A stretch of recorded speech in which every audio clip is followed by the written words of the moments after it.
What's up, everybody? Welcome to Rejection is a Bitch podcast. My name is Mel, and I'm a master life and relationship coach, and I partner with divorcees that are facing rejection, and I help them discover true acceptance from within. And that's exactly what we're going to talk about today, guys. In today's episode, we're going to address what's probably the most essential aspect of our rejection story. Now, if you're new to the program, you may be asking, what exactly is a rejection story? Well, I'm glad you asked. A rejection story is the history of the pieces of rejection that we have received throughout our lives. We aren't ever the root cause of our rejection story, but we are most definitely the narrator and the author of that story. In every rendition of the story, we find many ways to place emphasis on the egregious things that have been done to us. How this big bad villain has hurt us so bad. In our eyes, we're just a damsel in distress, waiting and begging to be rescued by a hero. Well, you're in luck, because I have that hero that you've been waiting on,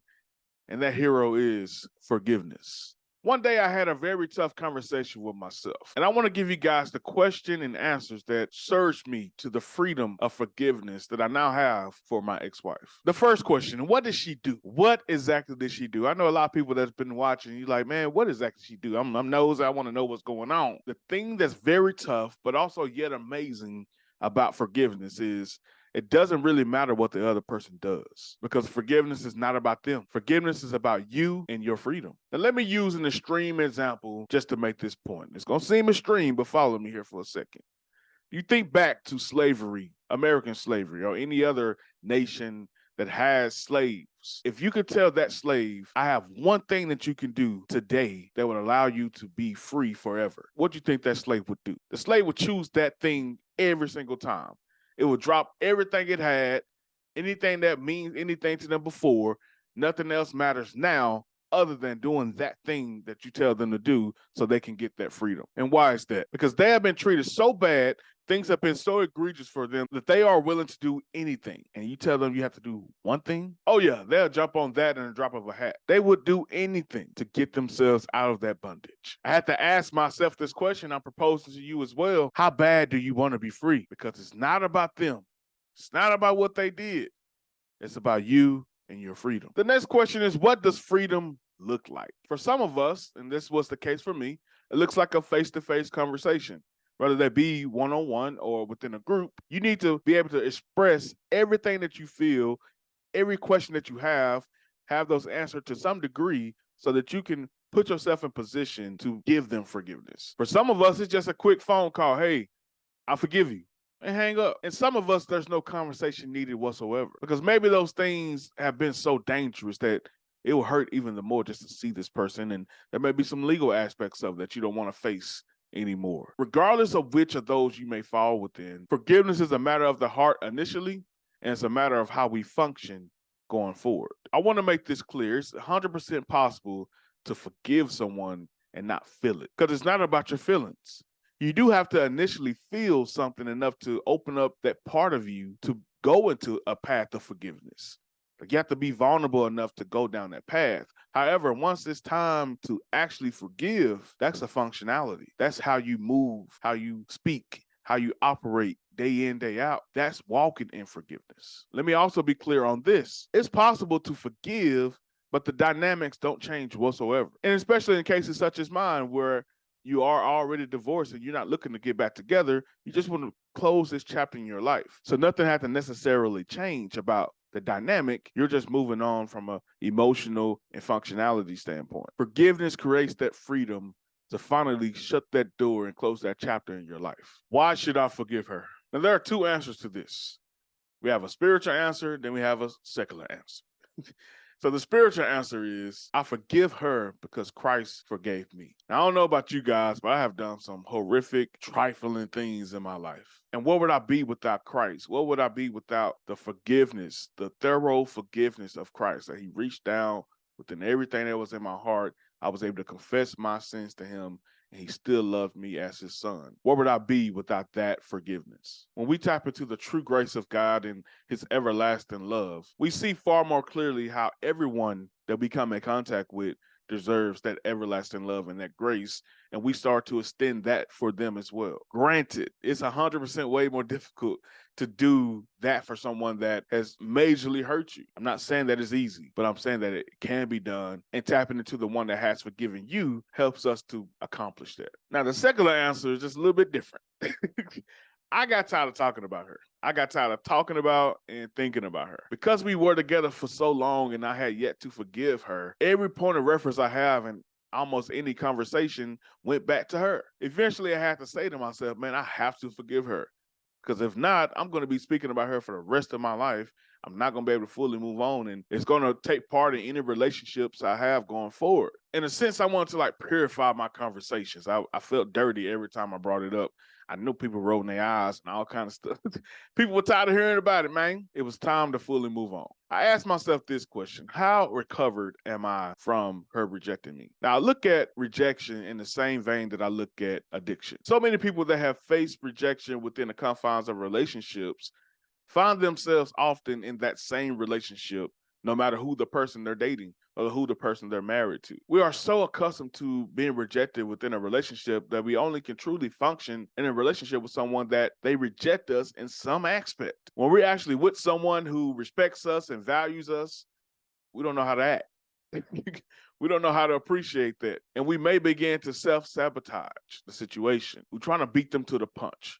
We're trying to get to that inevitable hurt. I'm going to destroy this before they destroy me. And this cycle that happens actually mirrors the cycle of an addict. Therefore, when I speak of recovery from rejection, I use the same phrasing that they use in AA meetings. I am a recovering rejection addict. This is a process that I have to completely focus on every single day. If I get comfortable or stop focusing, I can get right back into the bad habits of self-sabotage, right back into the bondage of unforgiveness that leads to so many other bad things. So how recovered am I from that rejection?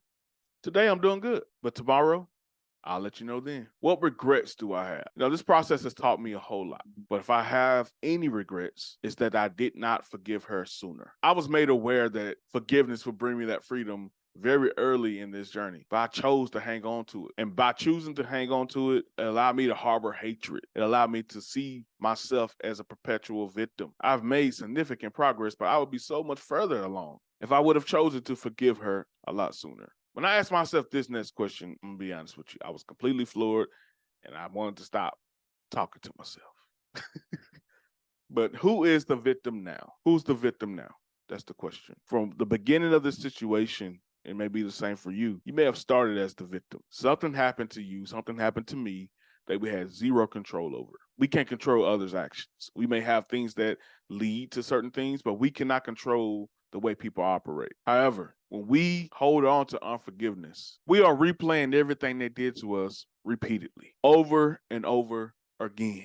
Sound like a Nelly song. Therefore, we begin to dig deep roots in the victim mentality. And it's so easy to see when someone else is being a victim. And sometimes when we are being the victimizer, it's so easy to say, hey, man, you're not a victim. But when it's you and it's your turn, how quick are you to get out of that? No one wants to admit to being a victim because that sounds like a pathetic thing. In some ways, it is. Because oftentimes, we are fully in control of how long we stay there. Are you choosing to stay there because it feels good to you?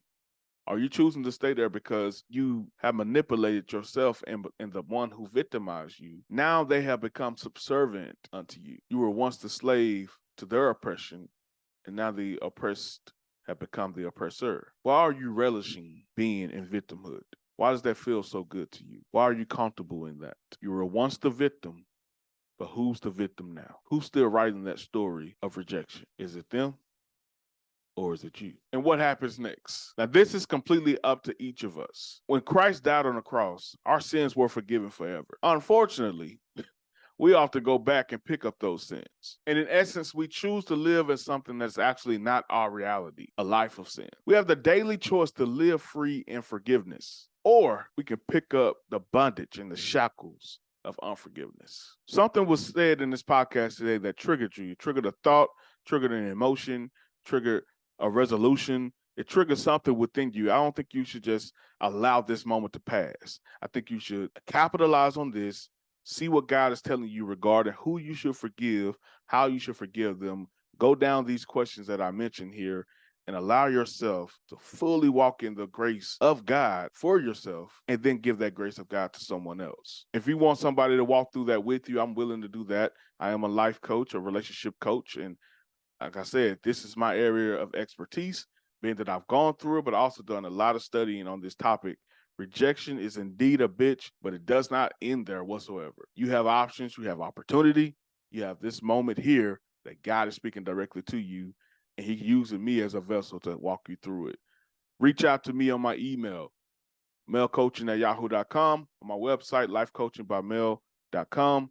I want to speak to you today. But guys, I have an announcement here as well regarding this particular podcast. God is taking me in a new season of my life, and therefore the content would actually reflect that. This is the last episode of Rejection is a Bitch, just as a podcast. This is a season of episodes that I believe we got to about 23, 24, 25, something like that. But guys, this will be on YouTube, on any other platform for the end of time. However long YouTube exists, it will be available. So feel free to go through all the content on this playlist here and enjoy. It's a lot of hard work I put into this, a lot of things that God spoke through my story to share with you guys, and I'm very grateful for it. But like I said, God's taking me in a different direction, but I promise you, this is going to be incredible. It's not going to be holy roller. I'm not one of those guys, but it's definitely going to be spirit-led, definitely going to be about healing. We're going to talk about world issues. We have a lot of things in store for this podcast. It's the end of this season, but it's not the end of the podcast. So if you love what we've done so far, you're going to definitely love what's to come. Stay tuned. If you're subscribed already, stay subscribed. Keep the notifications going. If you haven't, hit that subscribe button now, because what God's about to do through this podcast, you don't want to miss. So signing off for Rejection is a Bitch, because rejection is indeed a bitch. But God. Take care.